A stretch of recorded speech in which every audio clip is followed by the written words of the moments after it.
Pour la première fois, en fait, c'est pas la première fois qu'on lui parle, mais officiellement, dans le sens qu'on va à chaque 2 semaines jaser avec lui de politique québécoise. Le chef du Parti conservateur du Québec, Adrien Pouliot, pour une première ce matin ici à Radio Pirate.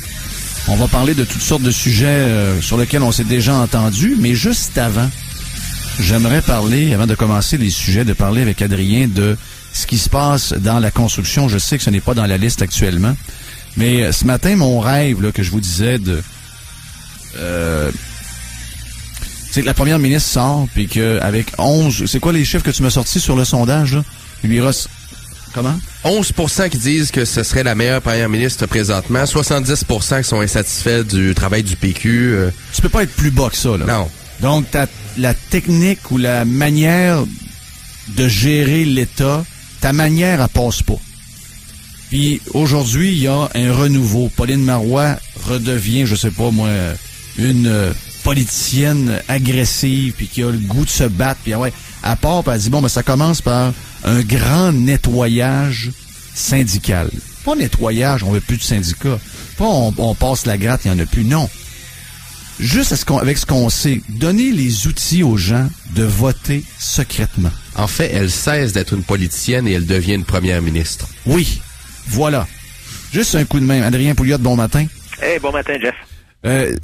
Syndicalement, parce que je parle à plusieurs personnes dans le domaine de la construction, et les gens disent, mais comment ça se fait que les membres de la construction, ils veulent travailler, puis ils veulent pas la grève, puis ils ont eu la chance de voter. La réalité, c'est que ça se passe dans des salles contrôlées, un peu comme on l'a vu l'an passé avec les étudiants, mais avec une manière un peu plus professionnelle. Les gens y vont pas parce qu'ils savent que s'ils votent du côté qu'ils veulent vraiment voter, il y aura des conséquences, puis il y aura toutes sortes de choses plates après.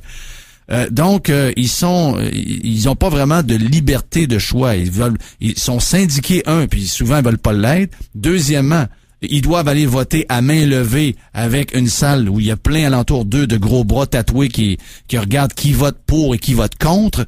Donc, finalement, c'est une drôle de démocratie syndicale. Il n'y a pas de changement qui pourrait être fait. Les politiciens, à voir ce qu'on voit actuellement, il n'y a pas quelqu'un qui pourrait dire, regarde, on va prendre un break, là, 2-3 semaines, pas de vacances tout de suite pour les députés, les ministres. On a quelque chose d'important. On voit qu'il y a un clash entre un groupe qui nous dit qu'ils veulent avoir la grève et les membres nous disent, non, dans le fond, on la veut pas, la grève, on peut juste pas s'exprimer.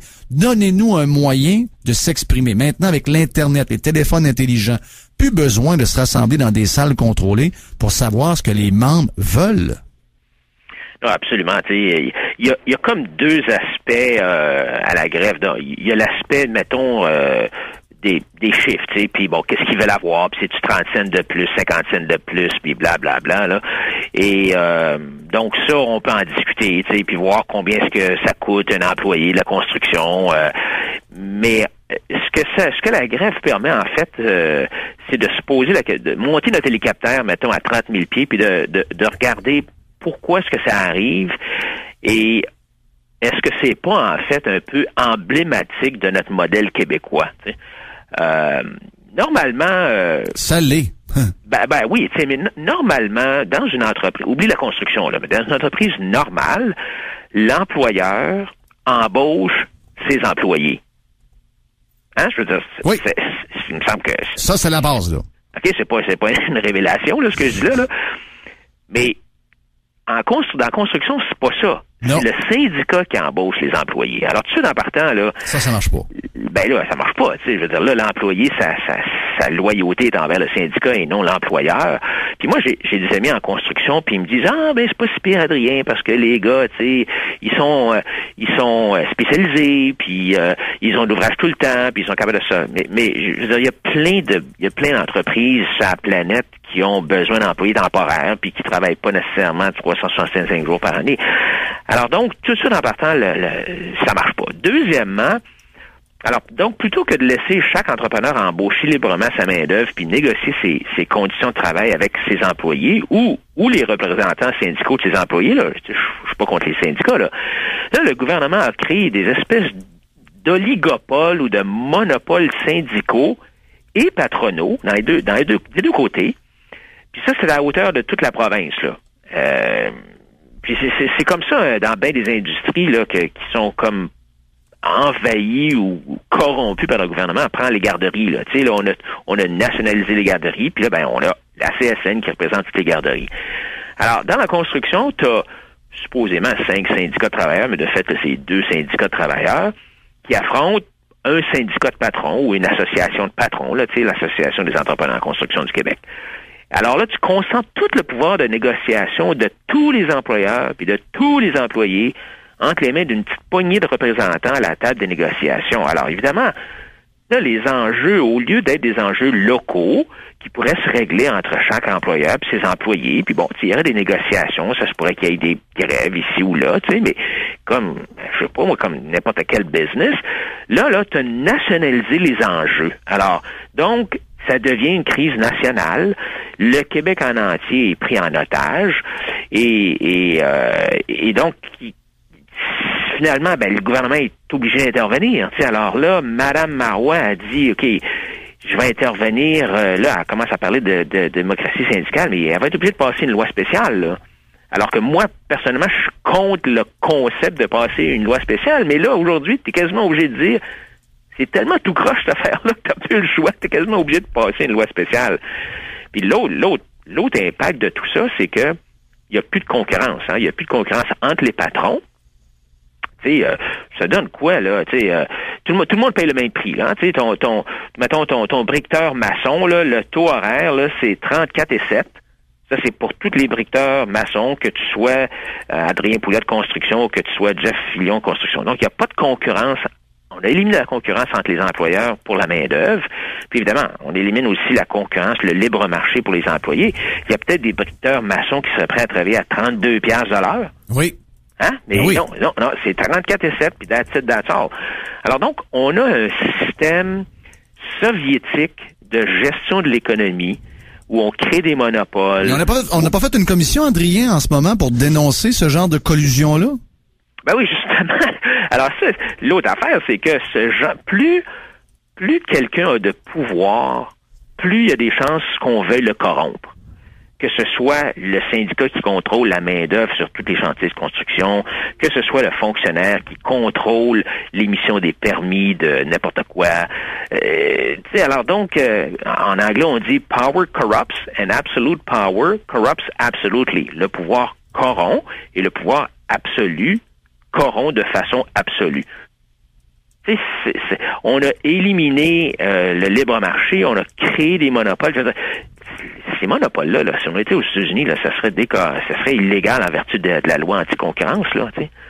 Alors, donc, quand tu le regardes à hauteur de 30 000 pieds, je pense que ça illustre bien un des problèmes qu'on a au Québec avec notre modèle québécois, c'est que tout est national. Ben, pas tout, j'exagère un peu, là. Beaucoup de choses sont nationalisées et donc ça crée des crises identitaires nationales à chaque fois qu'il y a quelque chose qui pète, là. Dans les points que tu nous proposes de jaser ce matin, je vais y aller au deuxième pour faire un lien avec la construction, puis la commission Charbonneau. Pour moi, il y a des choses à corriger. On vient d'en nommer plusieurs juste au niveau de la construction. Il y a des choses qu'on apprend à la commission Charbonneau qu'on devra également corriger. Mais d'après moi, le plus gros scandale de l'histoire du Québec, il est jasé dans les journaux, dans quelques médias, mais ça semble passer comme du beurre dans le poêle, juste avant qu'on mette un bon steak pour être sûr de le saisir comme il faut. Il n'y a pas de problème, ça va bien. Mais quand on regarde les chiffres et combien ça va coûter aux millions de clients d'Hydro-Québec, le scandale de l'énergie éolienne, c'est bien pire que n'importe quel scandale qu'on est en train de nous montrer à TV pour n'importe quelle commission. Ça, c'est toute une histoire. Mais je comprends pas que ça réagit pas plus que ça. On parle de milliards. J'essaie de m'imaginer, je le mets à l'échelle américaine, en proportion de l'économie américaine, de savoir que, puis il y en a fait des histoires de même Obama, là, mais c'était pas dans ces eaux-là, parce que là, on parlerait de centaines de milliards pour les États-Unis, que on refilerait directement la facture s'il y avait un monopole de étatique pour l'énergie. J'imagine, connaissant les Américains qui se battent à chaque fois qu'on veut augmenter d'une scène les taxes de vente puis qu'on veut brouger les impôts, ça passerait pas. Ce serait un scandale à CNN, à MSNBC. Il y aurait plus d'idéologie. Fox News serait dans le même bord. Tout le monde serait dans le même bain pour dénoncer un scandale. Mais ici, il n'y a rien, ou presque. Non, je pense qu'il y a 3 raisons, Jeff. D'abord, il faut dire qu'il y a une tempête médiatique dans, il y a le maire puis la grève sur la construction. Alors disons que ça a peut-être passé un petit peu en dessous du radar, là, mais heureusement, grâce à des gens comme toi, ça remonte à la surface. La deuxième raison pour laquelle on n'en parle pas beaucoup, c'est que là, ça implique, là, ce scandale-là, je vais en parler dans une seconde, mais ça implique, là, on attaque un peu les melons d'eau, là. Tu sais, les écologistes qui sont verts à l'extérieur, mais qui sont rouges communistes à l'intérieur. Oui. Et troisièmement, j'adore. on attaque aussi notre grande société d'État Hydro-Québec.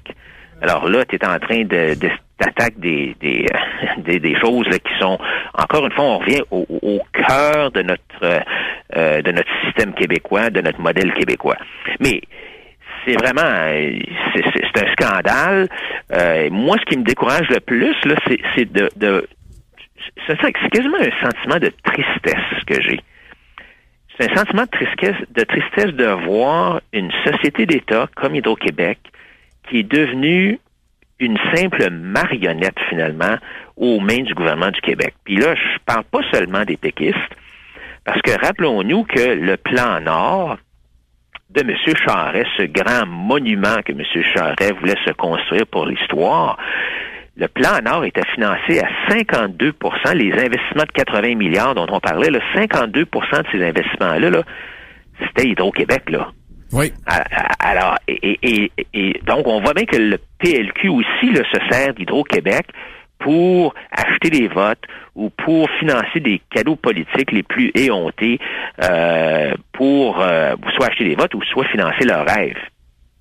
Mme Marois fait la même chose, là. Son rêve d'électrifier les transports en commun, là, c'est une lubie complètement, mais elle a essayé de passer ça dans le projet de loi 25 puis de faire financer 1/5 des infrastructures par Hydro-Québec. Heureusement, l'opposition l'a pogné à la dernière minute. C'est un peu la même affaire. Là, ce que l'Institut économique de Montréal nous dit, c'est qu'on perd 700 millions par année, rien qu'avec l'éolien. Et là, Mme Marois veut en faire encore plus. Oui. Non, mais c'est-tu capoté, ça, là? Je veux dire, on perd 700 millions, puis là, elle en veut encore plus. Alors là, elle veut forcer Hydro-Québec à acheter plus d'éoliennes ou de plus d'électricité qui provient des éoliennes. Alors, c'est vraiment une tristesse de voir que la société d'État est complètement les mains liées et de voir comment est-ce que... Puis encore une fois, c'est notre fameux monopole, c'est notre fameux modèle québécois, tu sais. Tout est nationalisé. J'exagère toujours un peu, là, mais Hydro-Québec, là, c'est pas assujetti à la loi sur la fonction publique. Alors, un politicien qui veut faire embaucher son neveu, là, il peut pas faire embaucher son neveu dans la fonction publique, c'est compliqué. Tu le fais embaucher par Hydro-Québec, là. Alors, c'est pour ça que Claude Garcia, qui est maintenant le président de la commission politique du Parti conservateur du Québec, a écrit il y a 2-3 ans un document d'à peu près une centaine de pages pour dénoncer l'inefficacité d'Hydro-Québec.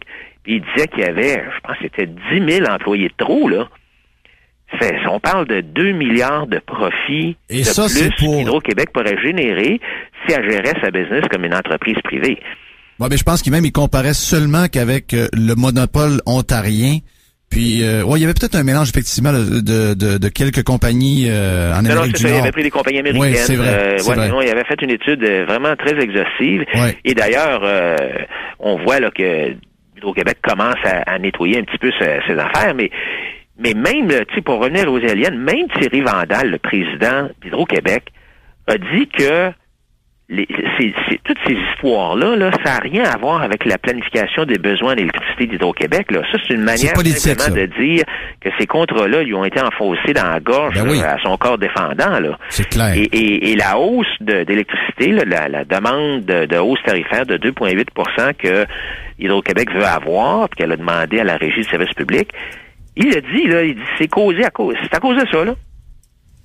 Alors, c'est le modèle québécois encore qui est tout croche. C'est le modèle québécois, mais on s'attendrait à un peu plus de de mordant de un des partis de l'opposition. Là, c'est sûr que les libéraux peuvent pas, sont comme menottés parce que ils font partie effectivement de ce projet-là. Ils sont à l'origine de beaucoup de projets qui sont actuellement en construction.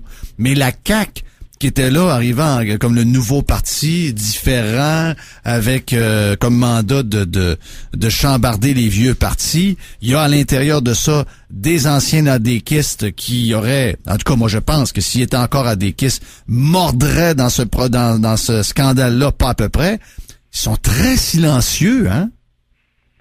Ouais, très silencieux. La CAQ, c'est un drôle d'animal. D'ailleurs, c'est une coalition, donc c'est une coalition de gens de gauche, puis de droite, puis fédéralistes, puis de dépendantistes. Puis alors, c'est un peu tout mélangé.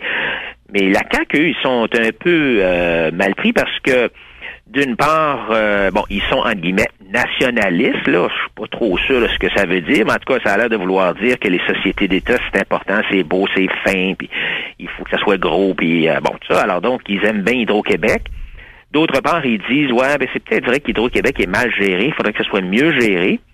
Mais là, quand ils disent qu'il faudrait couper, mettons, 6 ou 700 millions de dépenses dans Hydro-Québec parce que c'est mal géré, ils prennent l'argent puis ils vont en dépenser ailleurs dans le gouvernement. T'sais. Alors, au lieu de dire, on va sauver 700 millions, donc on va baisser nos impôts, on va baisser les tarifs d'électricité, on prend le 700 millions, puis M. Legault dit, hey, là, j'ai 700 millions, qu'est-ce que je peux faire avec ça? Ouais.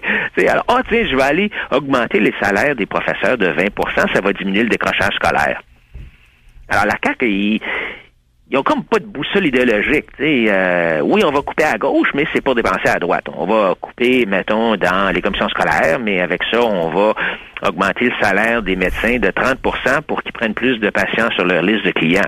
Ils n'auront pas plus de temps, mais tout le monde va avoir un médecin de famille parce qu'il va être sur la liste de clients des médecins, mais il n'y aura pas plus. Quand ils veulent l'appeler, il sera pas plus disponible. Mais la CAQ, c'est un parti politique qu'on n'a vraiment pas besoin, là. Sincèrement, là. C'est dommage parce que moi, je trouve que François Legault avait une bonne approche. Il y avait deux bonnes approches. Un, laissons de côté le débat sur la question nationale, puis l'indépendance, puis tout ça, là, on perd du temps avec ça, puis on retourne en rond. Un, ça c'était bon.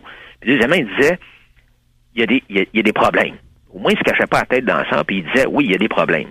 Sauf que François Legault, lui, il dit, moi, je suis bon, et je suis intelligent, et je suis capable de gérer mieux que Mme Marois, mieux que M. Charest, je suis capable de gérer un gros État. Alors que moi, je dis que l'État est trop gros, puis c'est devenu ingérable. Alors, il faut que je parle pas d'éliminer l'État, là, mais je parle de diminuer la taille de l'État de façon à laisser plus de place à l'entreprise individuelle, à la créativité, à la débrouillardise des Québécois qui n'ont pas besoin de se faire dire comment épargner, où travailler, comment dépenser, puis blablabla. Alors donc, c'est vraiment une approche différente. Et donc, je pense que la CAQ, ils sont un peu mal pris là, parce que attaquer des grandes institutions québécoises comme Hydro-Québec, ils trouvent ça difficile. Monsieur Legault avait dit à une entrevue à Radio-Canada il y a une couple d'années, on lui demandait, est-ce que vous allez couper les programmes sociaux? Puis là, il disait, non, on coupe pas les programmes sociaux, on a besoin d'un État fort. Ouais. On a besoin d'un État fort et il n'est pas question de mettre du privé en santé. Puis là, il disait à l'animateur, vous avez remarqué, j'en veux pas plus de privé en santé. Alors, c'est un peu... Moi, je trouve qu'il n'y a pas vraiment de boussole idéologique. Non, moi, mon approche, c'est de dire, oui, l'État est important dans certaines choses. Puis, oui, on veut aider les plus démunis qui sont incapables de subvenir à leurs besoins. Je veux dire, on a tous été élevés là dans une tradition judéo-chrétienne. On ne veut pas laisser les gens mourir dans la rue, là. Mais par contre, nous, on pense que l'État, il y a des choses qui devraient mieux s'occuper, comme par exemple la justice ou les infrastructures. Tout tombe en ruine.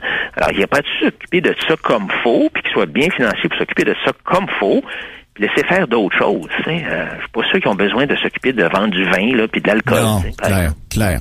Très drôle, cette semaine, on en a jasé ici à Radio Pirate, Moody's qui maintient la cote du Québec. On dit on peut continuer d'emprunter sans problème. La réalité, pourquoi on maintient la cote, c'est que on voit que le gouvernement a tellement de pouvoir de taxation quasiment illimité qu'il y a encore de la marge. Ouais, ça là, tu comprends.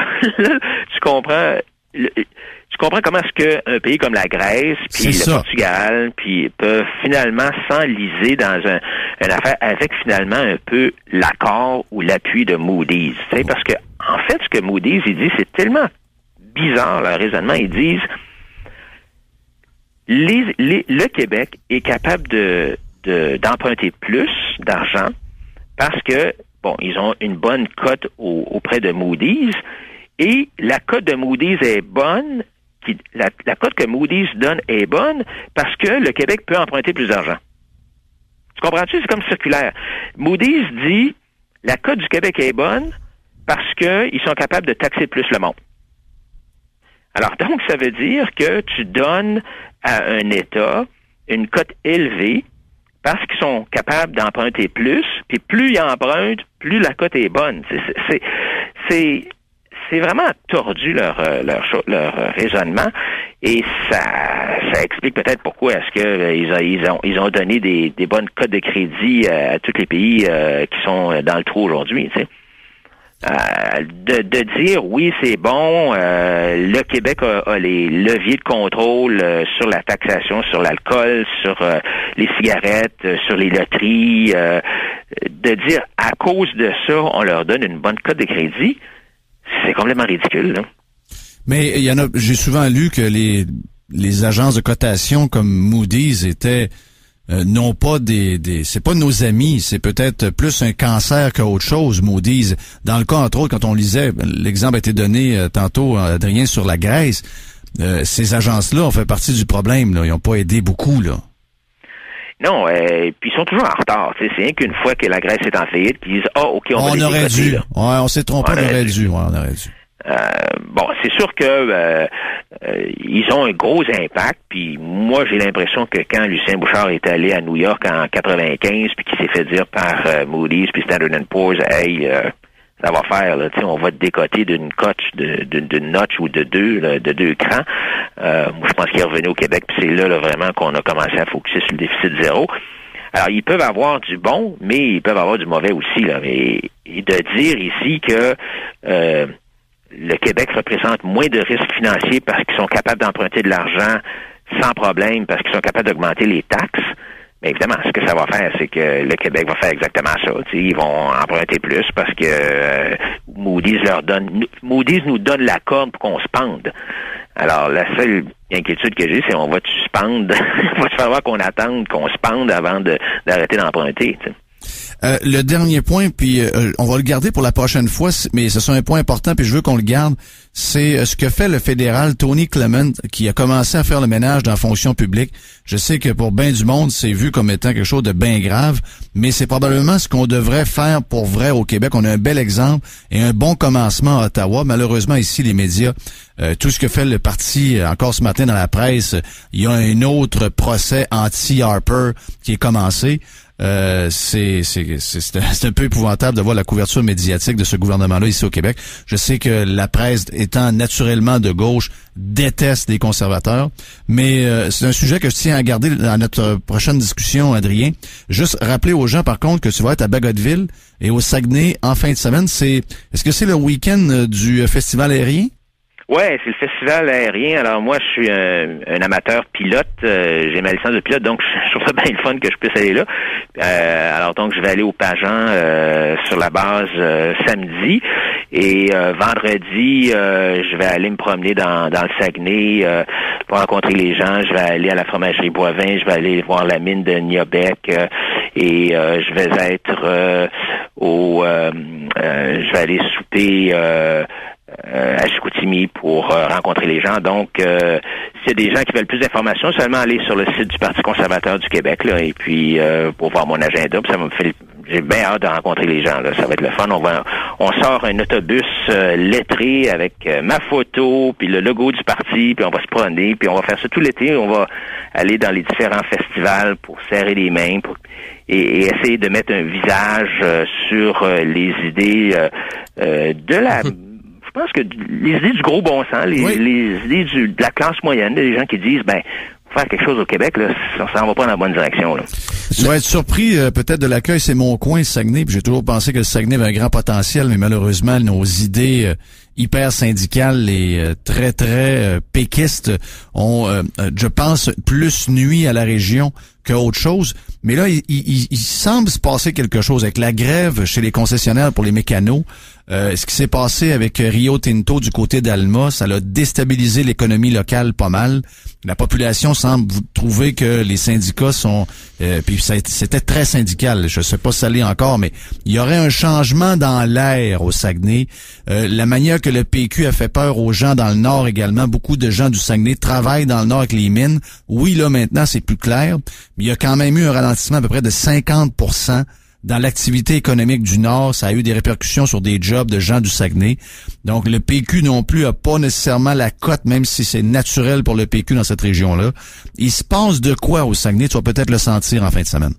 Alors, on se verra au Papy Resto Pub à Chicoutimi à 8h vendredi soir. Je vous attends là-bas. Good. Merci, Adrien. Là, je sais ça avant de partir parce Bye. que... OK, bye. Bye. Bon, OK. Ce que j'allais dire, ça prend du temps comme ça, c'est une fin de semaine. Je voulais être sûr qu'Adrien avait pas des jumeaux qui s'en viennent ou à s'occuper là présentement. OK, comme Hassan. Ouais, exact.